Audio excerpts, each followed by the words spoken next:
Alrighty everybody, today we're trying out Silverstone. You can find the link to the full game in the description. You must be 18 years or older to play.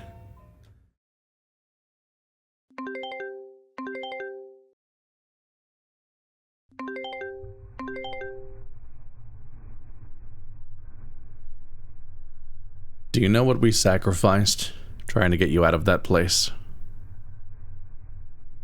Why do you want to go back there?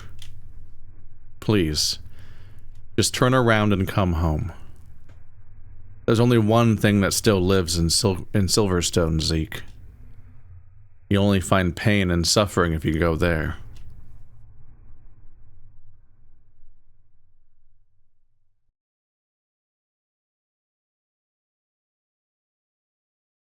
Water slithers around me as my body floats in the ocean. Desperately, I try moving my limbs, but all I can muster is a slight twitch of my finger. I manage to open my eyes, but salt water flows straight into them, as if on target. My clothes flutter around as I descend into the darkness. The light from the surface is growing dimmer by the second. The serenity I feel scares me more than the loss of light. Why won't you fight, body? Having no other options, I pry into my memories. I don't remember getting into a pool, or a beach, or anything of that sort. Yeah, that's right. I went to sleep in my motel room. A sudden burning in my chest makes me question whether I'm still in bed, however. It feels too real to be a simple dream, but these circumstances are beginning to strike me as outlandish. I'm in a landlocked city right now. The motel's pool shouldn't be this deep, and the clouds were cloaking the moon, if I remember correctly. This has to be a nightmare, right? And just like that, my limbs unlock. Gasping for air as my body vaults out of the tide. The ocean breeze entering my lungs makes my organs feel crisp and raw. I fear that I'm gonna fucking vomit as I hyperventilate.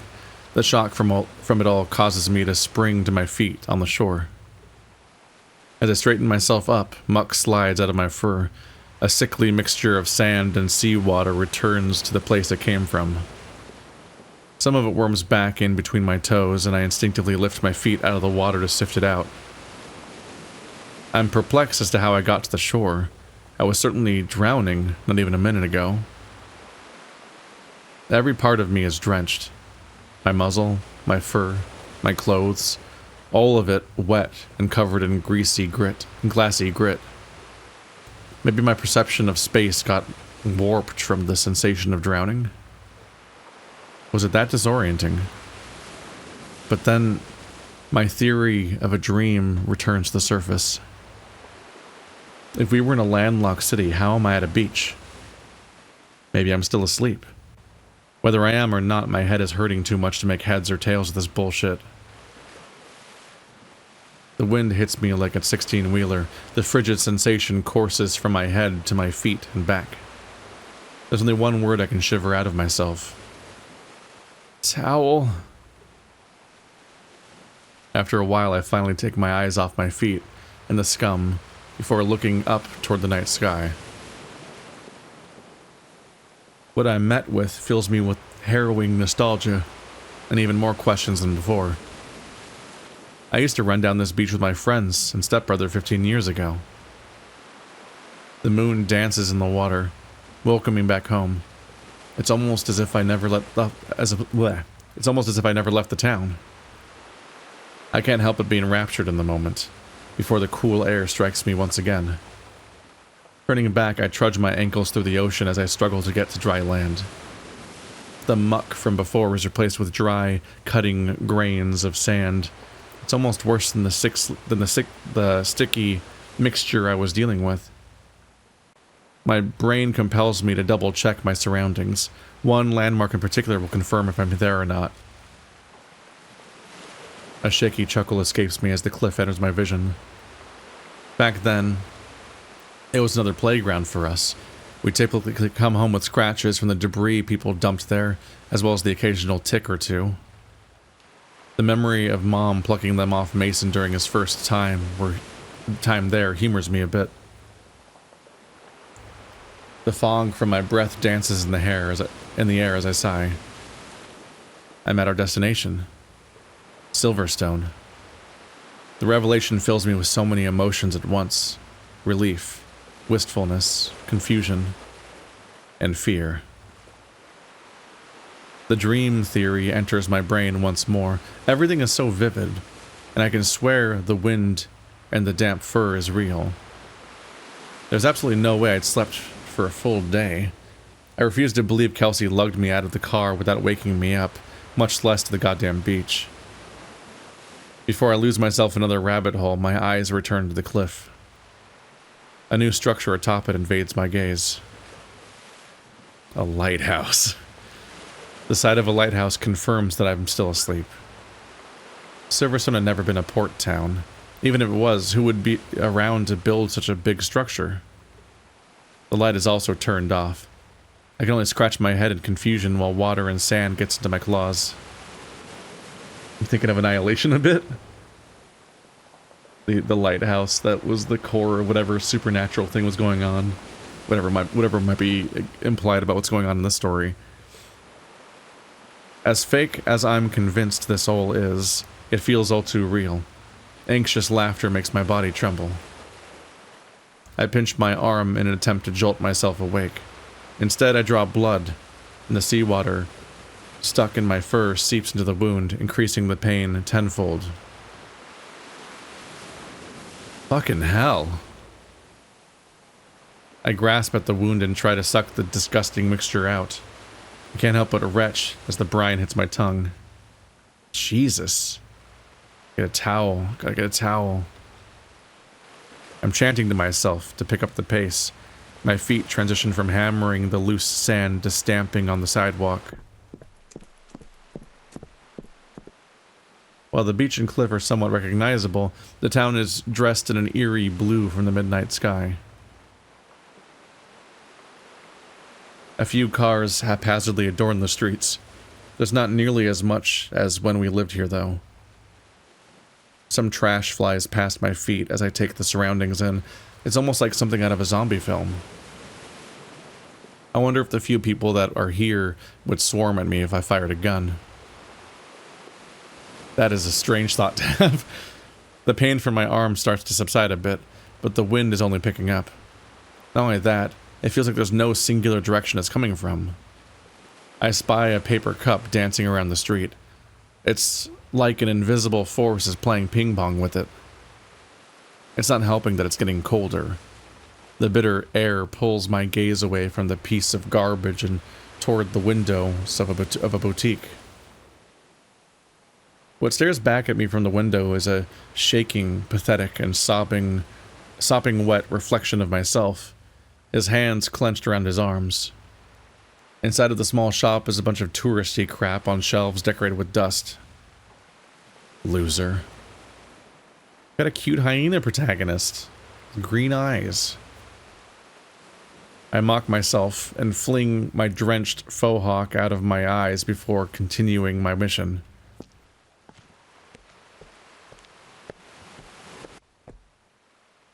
I want pepper jelly. Wait, that's good. The search for a towel goes on longer than expected, and a trail of wet footprints march behind me. The eventual sight of a homely little shop with t-shirts and towels outside is much more welcoming than usual. I wrench one of the towels off its hanger, the neon reds and yellows being one of the few semblances of color underneath the night sky. My head tilts toward the stars as I begin to cradle the cloth around my body. The stars and moon at the beachfront have abandoned me, and all I can make out now is a black void. It's an unreal sight. No, an unreal experience. I feel as if looking at it longer will suck me up into the sky, my body hanging limp as whatever it is up there takes me. My eyes fight their way back down, and I don't dare look behind me out of fear that all the light is gone. Electricity courses down my body as the unwelcoming, inky black of the night sets its eyes on me. Before I can make sense of this anomaly of a town, my hands guide themselves to my pockets. If this somehow wasn't a nightmare, I had just potentially robbed a small family out of $20-something. That price was almost robbery itself, though. Water cascades down to the concrete as I open up my wallet. The bills inside are torn, pulpy, or broth. It takes me a while to sift my way to some decent-looking ones, then I slide the paper under the shop door. My legs are still under attack by the town's strange air, but I let out a sigh of relief as the towel warms my arms and torso. I try to rub the salt water out of my wound, but it's less effective than I thought it would be. At least one problem is solved, though. The only thing I can do now is soldier on until I find a way out of this liminal land. NPC. Oh, it's gone. I don't know if it's the cold air or the unsettling premise of the situation, but before long it already feels like my legs will snap if I take another step. I attempt to distract myself by wondering if this is what lucid dreaming is usually like. I've never met anyone who's had an experience like this, so it's hard to tell. All I do know is that my paw pads are fucking aching from hobbling down the street. I finally collapse. A sharp pain crawls up my spine as my ass hits the ground. The wall behind my head isn't comfortable by any means, but it's not as chilly as the sidewalk. Just 5 minutes, then I'll walk some more. The ridiculous nature of the situation contradicts the serious tone of my words. No one's ever died from a dream, I repeat in my head. My tongue meets salt water once again as I try to wet my lips, dried by the cold air. It feels as if I'm in a hurricane. The unnatural wind is running laps around me. 5 minutes turns to 10, 10 to 20, 20 to 30, at least. That's what it feels like. And then suddenly, it's all dead. Silence fills the town, and the storm dissipates.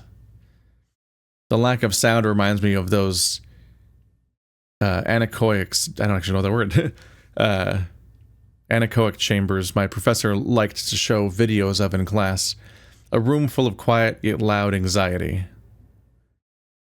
Stars fill the sky again, and the shadows cast to my right tells me that the moon has returned as well. Everything settles into an uneasy peace. My vision blurs as I scan the street, wondering how to continue. But maybe, just maybe, if I fall asleep in the dream, it'll wake me back up? That has to be a possibility, right? My fur skids against the wall behind my head as gravity takes its course. My eyelids start to shut, and the town around me gets hazier and hazier. But an electric hum interrupts the nighttime ritual. A decrepit phone booth now illuminates the street in front of me. My eyes adjust to the light. I notice that paint is chipped off the sides of the structure. Not only that, but the door is off track and slightly ajar. I remember using that booth once or twice as a kid, but it had never been this worn down. It's a miracle the light inside even works. The ringing from the phone jolts me up to my feet. I wait a bit to see if my brain is just playing a sick prank on me. It doesn't stop. I start to head over, going as fast as my weary legs will take me. The door fights against me, then a loud snap echoes through the air as I set it free. No need for privacy anyway. Dread begins to overwhelm me once I plant my feet in front of the phone. Something isn't adding up. I lift the phone off its cradle before the realization strikes me. Payphones aren't supposed to get incoming calls. Not unless it's the Matrix. Before a word is even uttered, I feel as if I'm invited to a primordial force straight into my home. I feel like I slightly misread that, didn't I? I feel as if I've invited a primordial force straight into my home. My quivering breaths grow in volume as I finally bring the phone to my ear, the device shaking as I struggle to steady my hand. And so the lamb returns to join the slaughter.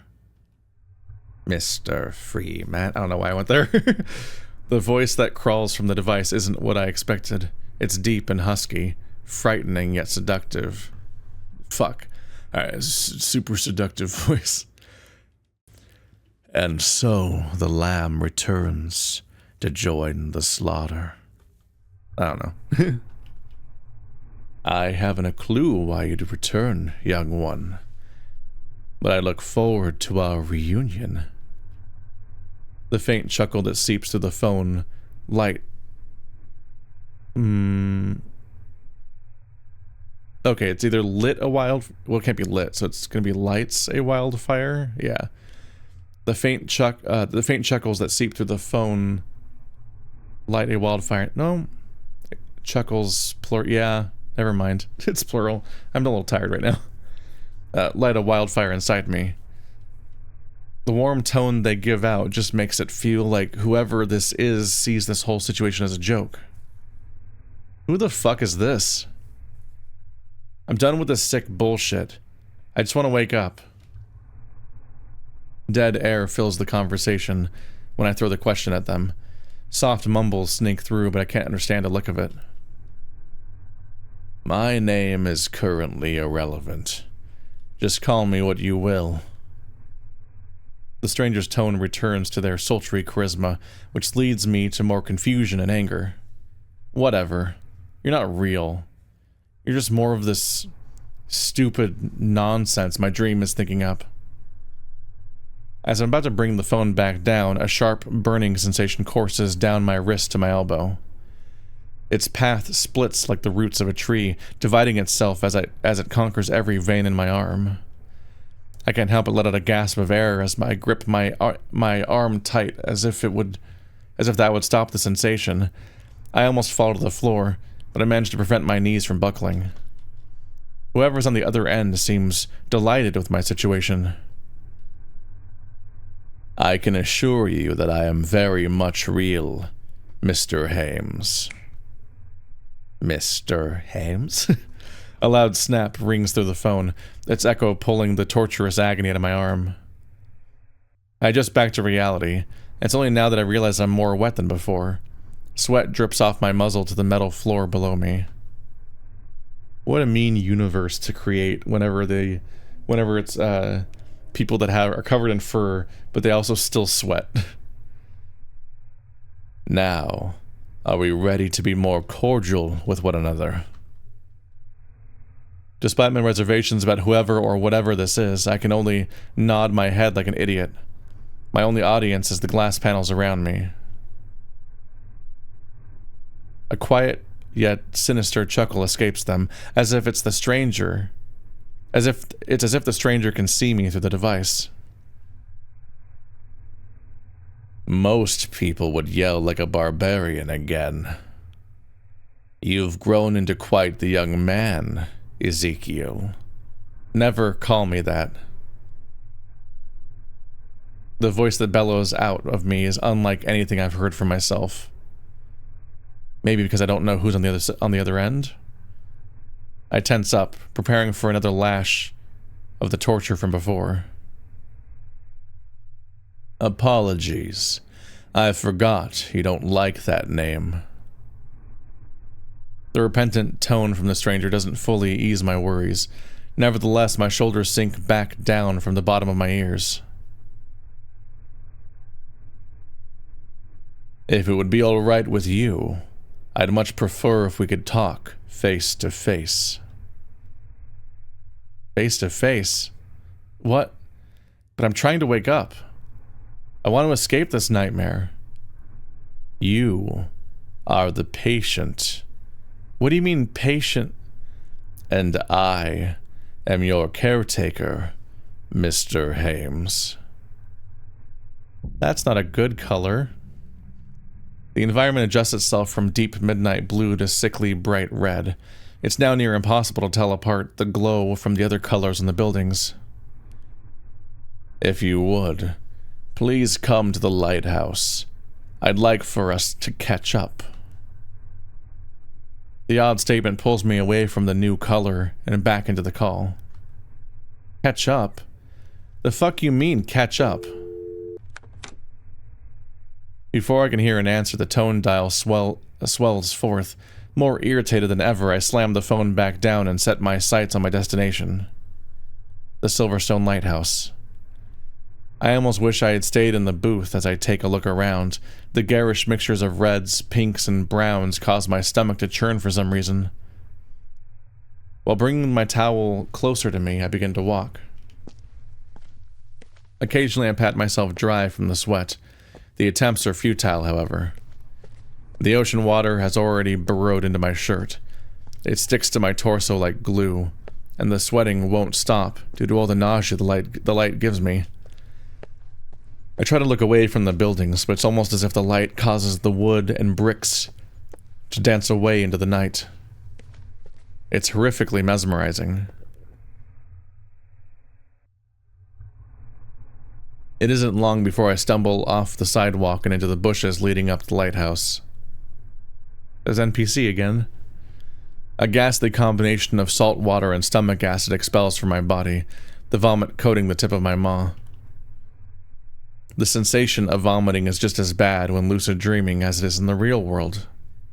Harsh, burning, and unwelcoming. My back arches as my eyes return to the light, and more bile rises from my stomach to my throat. The hypnotic spirals from that the dancing walls create have turned the town from a dead wasteland to the equivalent of a college rave. Somehow, it's an unpleasant change. I fall back into the forest, hoping I can find some solace beneath the branches and leaves. The trees are the only protection I'm able to get from the haunting signal. The little light that can peek through isn't enough to become animetic. One tree that's fallen over has become victim to the light, however. I notice a knot on the wood starting to spiral, consuming and regurgitating its shape over and over. I jerk my vision away and bring my eyes down to the dirt path in front of me. Step by step, my feet play a game with the beams shining through the trees. It's almost like a dance to avoid the red light. As the trail brightens when I get closer to the cliff entrance, a pit opens deep down in my stomach. I debate about turning back, my pace slowing as the intensity of the light increases. Despite knowing it's all a stupid goddamn dream, my anxiety climbs down the ladder from my brain to my heart. The speed my heart beats at is unlike anything I've ever felt before. The drumming from it pounds in my ears, and it's almost worse than the anxiety itself. Once my foot's cover runs out, however, something tells me it's too late. The intensity of the glow makes the open cliff feel oppressive. I can't help but feel like if I take one step backward, the trees will grab my arms and take me to my grave. The trail to the lighthouse is one of the most vile things I've ever seen. Grains of sand turn from innocent bystanders to worm-like creatures in the red glow as the red glow illuminates it. I stumble into the grass, frantically throwing the bits of sand off my feet. I've always had issues with larvae and maggots. It's as if this trail peered deep into my soul. I try to get up, but the ground beneath my hand crumbles. Don't turn around. Don't turn around. I chant, over and over, pleading for myself to pull my hand from the dirt and return to my feet. Regardless, I disobey. As my eyes meet the black chasm of water below, the echoes of the falling rocks colliding against the cliffside ring out. The impact of the rubble is like hearing a pin drop. I can't help but watch the waves dance with each other as the red light reaches deep down, the broken white occasionally resembling a cruel smile.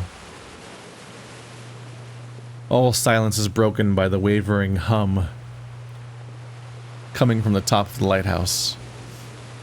The noise brings me back to my senses. I roll onto my stomach and plant my hands on sturdy ground before finally pushing myself back to my feet. It feels slightly weird to talk about the silence being broken when we're hearing waves actively because we're at a coastline. My body sways as I drag myself along the sand, the sky impossibly spinning around the cliff. It's as if we're in the center of a zoetrope, and the night is the moving pictures. Soon I find myself at the door. My gut twists into a knot as I wrap my hand around the doorknob. It's like a sinking ship is going down deep in the bile. I hesitate to open the door, hoping to sit down and figure out this non-Euclidean hellscape my brain dreamt up. That's when I hear the taps. The taps grow into steps, then the steps grow into stomps. My neck is as stiff as a board. Whatever this thing is, my body is telling me that it's out to get me. Then the silence returns, along with something cold and rancid brushing past my fur. I swing the door open and trap myself inside the lighthouse, only getting a brief peek at the beast that was standing behind me. The dizzying visage caused by the red light is gone, but my hyperventilating doesn't quell my nausea. My body dances its way into and up the wall, and I can't help but stare at the old wooden door. The first physical being I met in this nightmare, and it was trying to kill me. The fuck was that thing? My yells echo their way up the spiral tower, bringing me back down to reality. After a few deep breaths, I begin my ascent. It feels like these steps go on forever. I can only hope that it's just the dark enclosure warping my perception of time and not another torture method being conjured. To my pleasant surprise, it isn't much longer before I reach the top. What is peculiar, however, is the spotless, ornate door that greets me. It's like those stairs that you randomly find in the middle of the woods, but in real life. I expect the giant lamp to cast a red glow into the stairwell, but the inside of the room appears to have its lights shut off. Without much choice, I enter. Instead of being greeted by the top of the lighthouse, I met with something resembling Grandma's stuffy living room. I feel shag carpet under my feet as I enter, the matting quickly soaking up the water and sand. A faint light shines through the hallway opening. From the flickering, I'm guessing it's some candles about to burn out. I can't help but yell as the door slams shut behind me, the force so strong that pain throbs in my arm from still holding on. I take a few sharp breaths before trying to find who I came here to see. Need a little water. I've been going for a bit.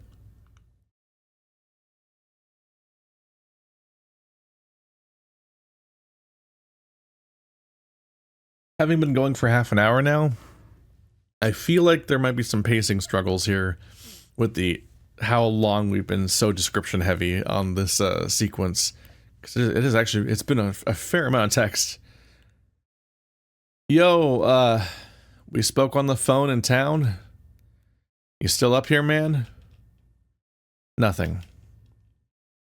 As if I'm on autopilot, my feet bring me to the next room. The moment I see the desk, my guess is that I'm in a writing room of some sort, a fairly old one judging by the worn paper and the quill and the ink bottle to the side. It's only now that I'm able to see the garish pink floral wallpaper, which seems to be tearing at the seams from years of neglect. Old books and essays litter the floor, so much so that I end up stubbing my toes into encyclopedias multiple times. Someone has to be here. No one would leave their place alone with lit candles, right? Then again, in this nightmare, my ears perk up as I hear a flame spark into existence. A harsher light flickers on in the next room over, and a shadow casts itself against the wall. Its appearance is that of a canid. The figure moving keeps me from guessing the species exactly, though. I guess I won't find out until I enter. I take a step in and... Yep, I don't think it's just the shadows, as it turns out. A jackal cloaked in what can only be described as a crawling ink blot holds me by the throat. Shadows dance around them, their smell resembling that of toxic fumes. The only semblance of light comes from where their eyes would be. They open their snout briefly, and the ink wraps itself around each and every fang the jackal has. Think about the anatomy words now. Does the snout include the mouth? I thought snout was just the nose, and the mouth would be like the muzzle, but I'm not sure.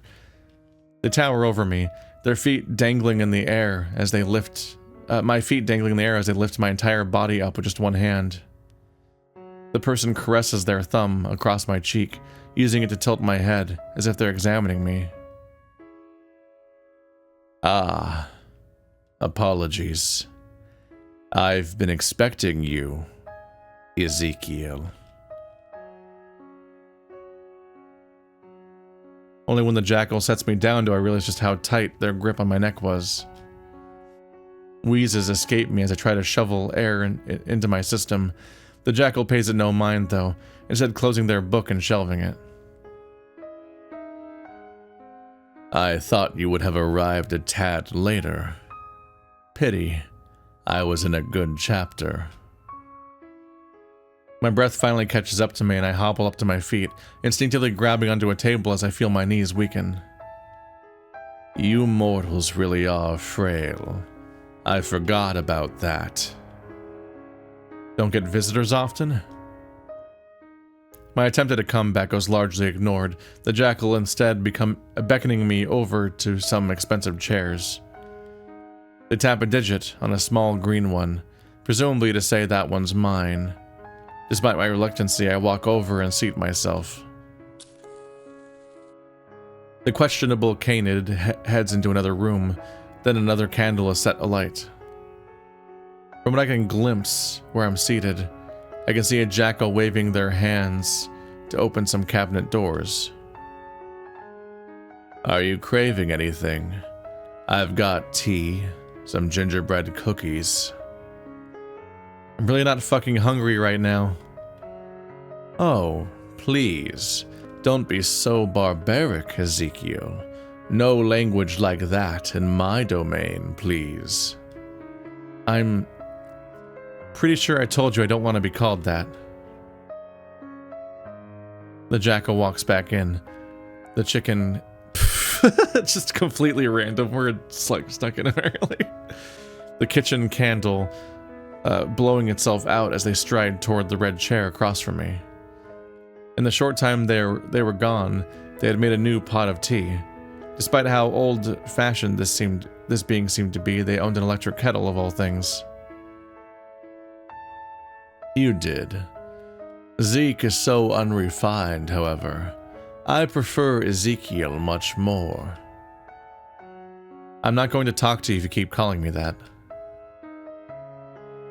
The jackal lets out a mix of a snarl and a sigh, breaking their concentration away from me.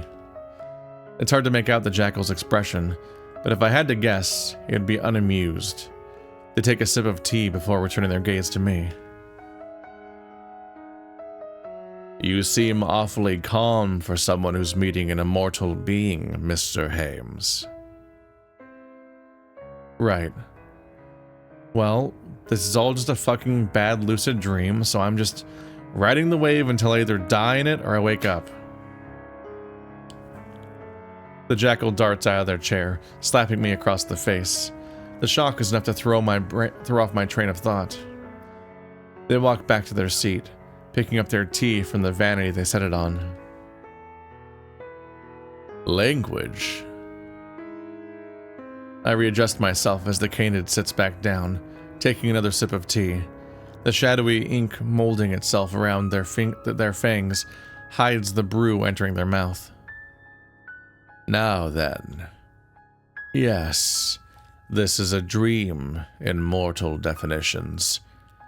You retire to bed and enter a state of REM sleep, where your consciousness creates an escape for you to live in for 6 to 8 hours.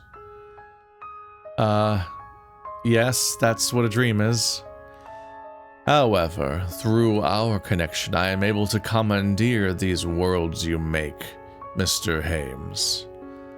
The only reason I haven't done so yet is because you left Silverstone many years ago. Your return is the catalyst to me hitching a ride. And very soon, we can complete what you didn't all those years prior. I sit with my snout hanging open, unable to comprehend what this being is talking about. All I know is that I would have remembered knowing, talking to or hell, even seeing a person such as this if I had encountered them before. The jackal's cloak almost scrunches as they frown, dissatisfied by my lack of response. A sigh escapes them as they turn away, almost in a pensive state. I suppose that my fondness wouldn't be reciprocated. It was pretty traumatic by mortal standards. Traumatic? Connection? You know what? Whatever. I'm going back. Maybe then whatever bull crap you're spewing will probably make sense. Yes, I suppose it will. But don't take my hospitality lightly, Mr. Hames. We are not allies. We are not even supposed to be amicable with each other. When you wake up from this dream, I will hunt you down. Like a sociopath who tortures an animal for the first time, I will not stop until you and I are complete. What are you? Expergiskimini. Before I can finish my question, I feel my body fall into the chasm conjured below me. Images of the past flood my mind. Some are as clear as day, such as the day that my dad taught Mason how to ride a bike. Some are only fragments that will cause something electrical to shoot down my spine if I attempt to piece it together. My brain pounds, and my insides won't stop turning. It feels like everything burns and aches and aches and burns. I shut my eyes, pressing my wrists to the edge of my temples, hoping for this falling to end. I can only pray for this nightmare to fucking stop. Light blinds my vision as the sun sweeps into the room from behind the curtain. I roll away from the window, rubbing the back of my poor head, which has just collided with the floor. A small whine escapes me as I curl into a ball, desperately reaching out for the blanket on the bed. After miserably failing at that task, I slowly get up and rub my eyes awake. My nose scrunches as I can't help but snort up my runny snot. I get back under the covers to shield myself from the cold air conditioning. I grab my phone from the nightstand and unplug it from its charger as I check my messages. Never mind. I divert to checking my timeline, hoping to see some comics or jokes, just anything to take my mind off of that nightmare. It's hard to focus on the posts, though, as the sound of shower water hammering the tub in the bathroom echoes through the room. Like usual, Kelsey is early to rise. The clothes that she had laid out for herself the night before have already disappeared from the dresser, and her toiletries have vanished as well. Finally sensing it's time to get up, I throw the covers off my legs and pull out a random t-shirt from my suitcase. Next comes the underwear and shorts, then finally my own set of deodorant and fur products. As if on cue, the shower's water pounding turns to quiet tapping with the screech of the shower handle overpowering it. It's not long before Kelsey strides into the room, still drying the top of her head. Her attire is her thumbprint on business casual like usual. I see you're finally up, sleepyhead. I groan at the light-hearted jab. Morning to you too. There's still some hot water if you want to hop in now. Running late as it is. I'll try to be quick. Kelsey pats me on the shoulder as she walks over to the nightstand, picking up one of the brochures strewn across it. She sits cross-legged on her bed, letting her towel rest on her head as she flips through the pages. I'll try and find somewhere we can get breakfast. It's gonna be a while until we reach PDX. I mean, I'm fine with just some drive-thru or something. Under my watch? No, we're getting some actual food, not reheated hockey pucks and potatoes. I roll my eyes and exit the conversation, closing the bathroom door as I throw my fresh clothes onto the damp counter. The mirror is still fogged up from Kelsey's shower, and the muggy air makes it feel like my clothes are sticking to me. My boxers slide off without a hitch, but my shirt fights against my messy fur. It's always a battle in the morning just to take a shower. Once it flies off my head, I'm met with the same mystery I see each morning. That stupid fucking scar planted directly over my heart. I had asked my mom ages ago about how I got it, but she wouldn't entertain me. All I know is that I didn't have it before we evacuated, and I woke up with it, outside of Silverstone. Well, that's a bad sign for you and the mystery ink ghost smoke jackal monster that wants to hunt you down and finish what he started. Mason suggested it might have been some supernatural shit. His historian-driven deep dives had led him to uncover some weird happenings from Silverstone. Honestly, sometimes it's hard to tell whether I'm talking to a history major or a conspiracy theorist. Whatever it is, I can't hold on to it for too long. Shit gives me a headache. I can't look at it for too long, it gives me a headache. Fuck. I wince as shampoo burns my eye, the result of my head being in the clouds again. You okay in there? Yeah, I'm fine. I lean against the shower wall for a bit, letting myself soak in the stream.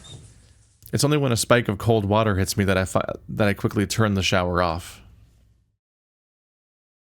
Water drips against the tiles as I step out before vigorously drying my fur with the only towel I left. After a few spritzes of deodorant, I wrestle my new shirt on, following it with an old shark tooth necklace I haven't parted with since I got it. I slide my boxers and shorts on while I brush my fangs. The impromptu tango causes me to spin while I jump on the ball of my left foot. Cinnamon spit dripping onto the floor.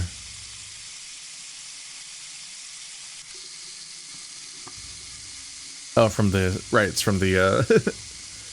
the toothpaste. One of these days, that kind of multitasking is going to get me killed.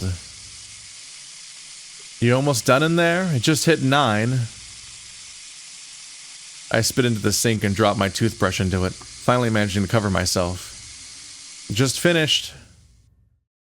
I take a dry part of the towel and fold it around my toothbrush, patting it dry before returning to the room. I feel like this is an excess of description for some of these events. Like it's the collective amount of description of every action has like kind of bogged things down, where we're just like kind of not getting anywhere in the time that we're spending reading compared to how much we're going for. When I come out of the bathroom, Kelsey is already on her laptop. Even when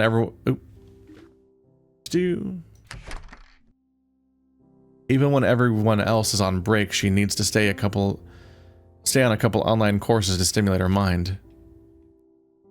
What are you working on? I tease her, tapping the blunt end of my toothbrush on the laptop frame. She doesn't look up from the screen, her typing becoming more and more violent instead. This idiot still hasn't graded my paper on fluctuating patterns and consumer interests. Fluctuating... what? Okay, Zeke, those were not difficult words. Kelsey slams the laptop shut, stuffing it, as well as its charger, into her bag. She grabs her suitcase off the desk and rolls it to the door. We're a bit late, so let's get our stuff into the car. It finally hits me that we really are almost there. 6 months ago, I didn't think it would actually be happening. Even the past couple of days didn't feel real, in a way. but an overwhelming anxiety settles deep in my throat as it sinks in. The 6 of us are actually going back today, and for some reason, I feel like I won't be able to turn back once my foot hits the stand.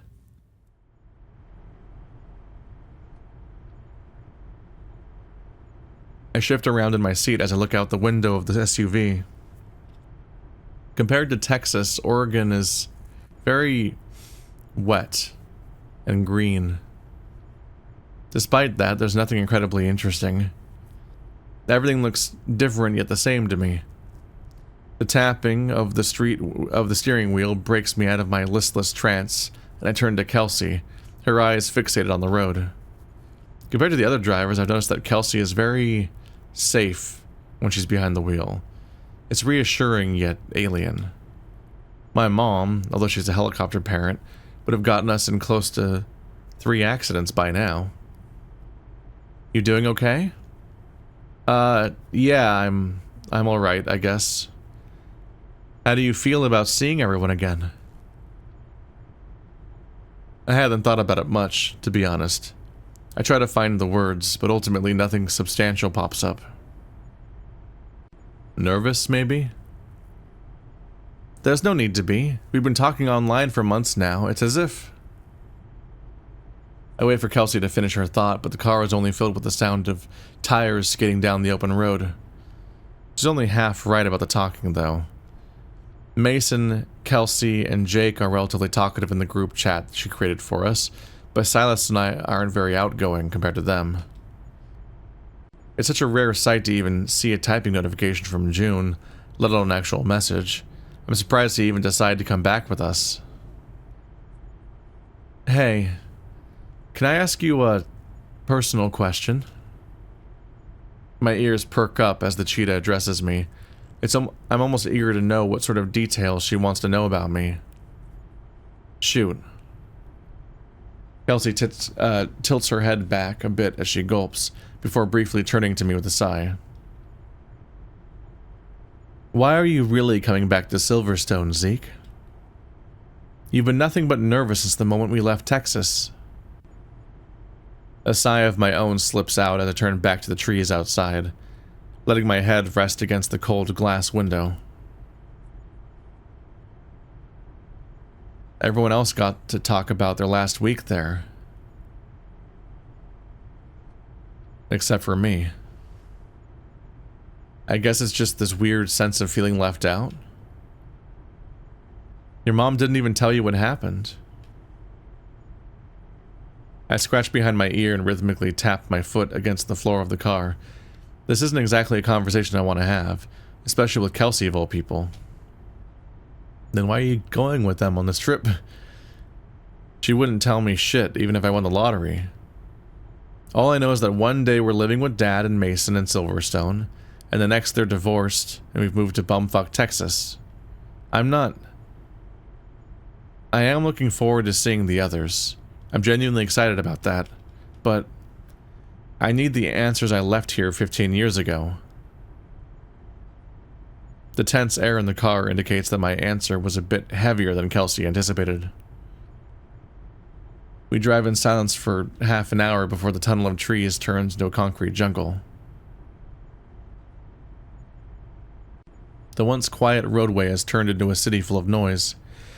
People playing on the side of the road for money, police sirens wailing as they speed down the road, you name it, it's there. Kelsey elbows my side as I take in the colorful but cold sight of Portland. She takes a sip of her soda, letting out a sigh of relief once she's able to talk. Can you text Jake that we'll be there in 20 minutes? Yeah, just a sec. Hey, we'll be there in 20 minutes. Fuck yeah, just meet me by the baggage claim. Will do. He said to meet him by the baggage claim when we get there. Kelsey's grip around the wheel tightens to the point where the leather around it makes an audible squeak. She lets out an exasperated sigh, taking one of her hands off the wheel to run it across the back of her head. Great. Now I have to pay for parking. He and June are paying for the hotel rooms, is the least we could do. Sure. Do you want me to pay for parking? It's not much, is it? It's fine, Zeke. Her cold demeanor forces me to clam up, returning to my phone for the majority of the time we spend in traffic. Kelsey has a reputation for being serious, but it sounds like venom is dripping off her words right now. Did something happen? What? Jake. Did something happen between you and Jake? Ask him about it.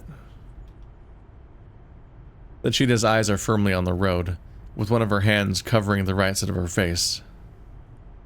Great start to that reunion. I stared down the highway, spying PDX in the distance. The airport looks almost the same as when I was a kid.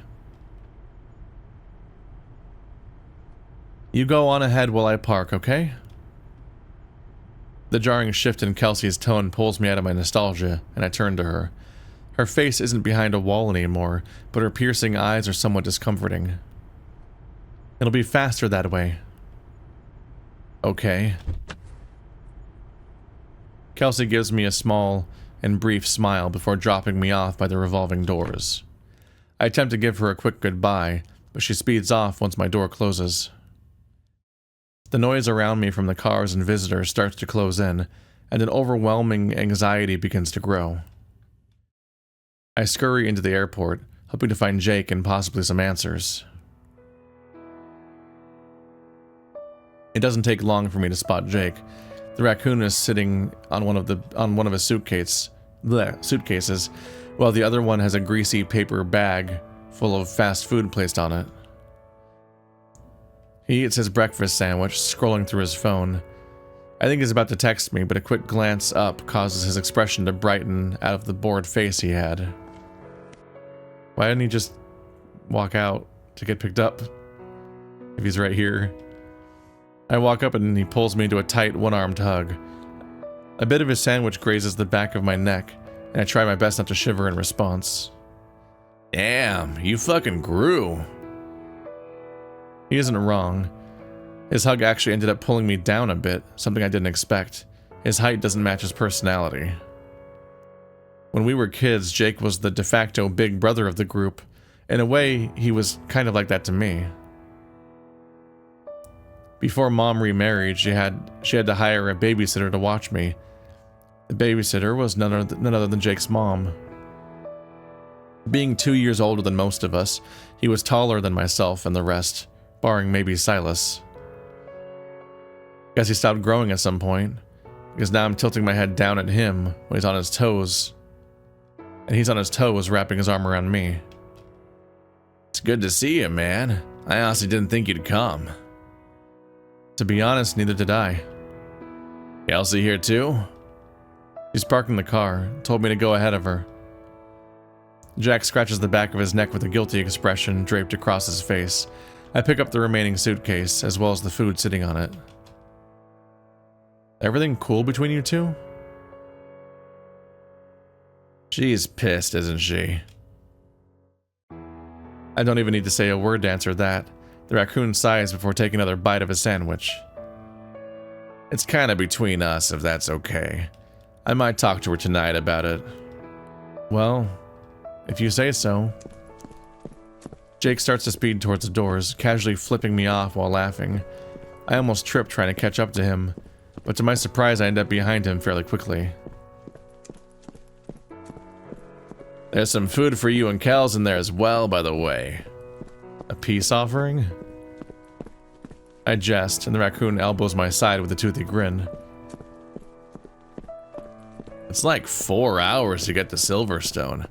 Figured I could get you guys some shit to eat at least. God, you just had to remind me. I'm so confused. I don't know if it's like a weird airport in Oregon or something, but I'm like, when you get your bag, you just walk out to get picked up. People just can drive by and pick you up. They shouldn't have to pay for parking. I think it's mostly just a chance to have them interact individually. I think you can almost have it happen like outside the car, like, oh, you pick him up, you get out of the car to hug him, and then you get back in the car. So you can have like this quick interaction happen outside the car. But I don't know. I'm just like, why would they pay for parking to pick him up? I don't understand. Because I've been spending a lot of time in airports lately at all these furry conventions. Jay keeps turning to look up to me as we search for this SUV. He looks like he's stifling a laugh, so I reluctantly indulge him. What's up? Nah, it's nothing. I whack the back of his head, though harder than I intended. Jake laughs, finally stuffing the greasy sandwich wrapper into his pocket before massaging where I struck him. Liar? Tell me. Nah, really, it's just... You got an accent. Huh? Yeah, you sound a bit like this, or something. I attempt to ignore his very poor Texan accent. But he isn't wrong. Shut up. Hey, it's cute. Bet you get all the Texan gays with a voice like that. I don't think I want him, to be honest. We continue to search for the SUV. Either Kelsey parked really far into the garage or she ditched us at the airport. What about you? You seen anyone right now? Jake stumbles as I ask the question. I attempt to catch him, but he recovers and speeds past me, turning a corner as he answers. Not right now. Haven't found anyone I'm interested in. Shame. My last girlfriend also complained about my smoking, so I should probably kick that habit first. The raccoon finally turns back to me, looking a bit frustrated by now. Leaning on his suitcase, he pulls his cell phone out of his pocket, scrolling through our group chat. Hey, you have any bars? I don't have Kelsey's number yet. No need to call. Jake jumps as Kelsey walks in from behind us. Despite the reunion, she doesn't attempt to put on a friendly face, instead crossing her arms and wearing a blank expression. I went looking for you guys, but I didn't see you. That's my bad. I'd like to think I'm a good liar, but judging by both their faces, I need some practice. You pulled Jake out of the airport? Yeah. That yeah goes on for a bit too long.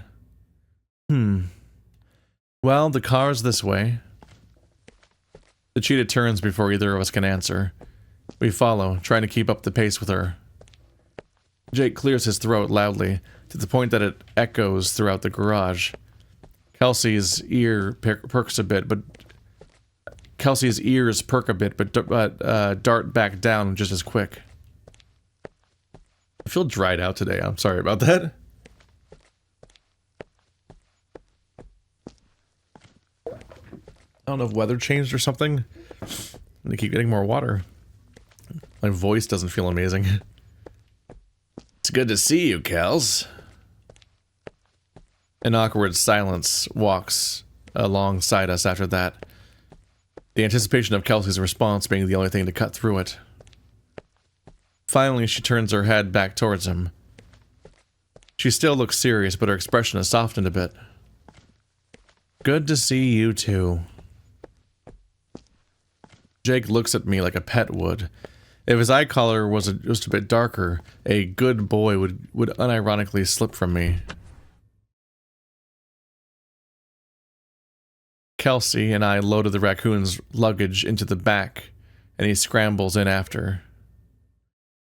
It's me, I actually said loaded instead of load. Climbing over the seat and accidentally kicking my heart rate. Climbing over the seat and accidentally kicking my headrest. Hey, be careful in there. Sorry. What's that? She points to the greased up paper bag in my hand, which I almost forgot I was holding. You got us some breakfast sandwiches. I'm not that hungry right now. You can have mine.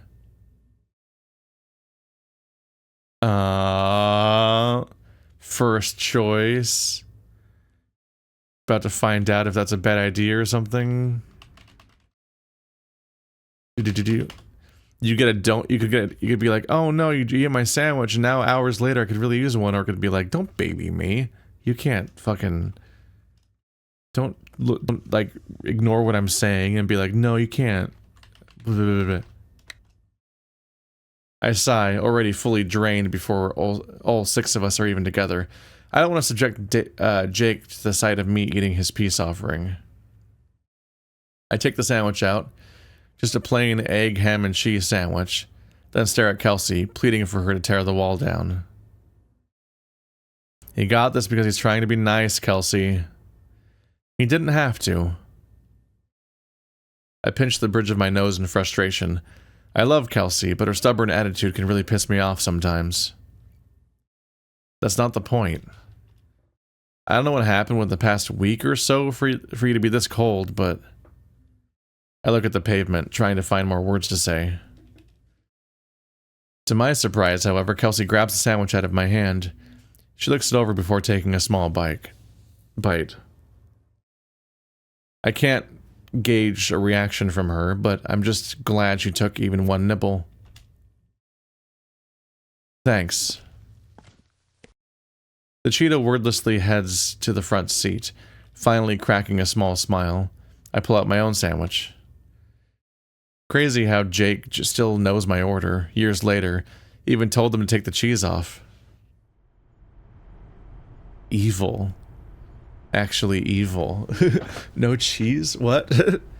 Alright, well we're in, so that's probably going to be our time for today for Silverstone. If you want to check out the rest of the current build, there's a link to it on the itch.io page in the description. Do people say itch.io or itch.io? I keep thinking about that. I don't know. I feel like I say itch.io in conversation and itch.io when I'm being like slightly more official about it or something and being like correct or whatever.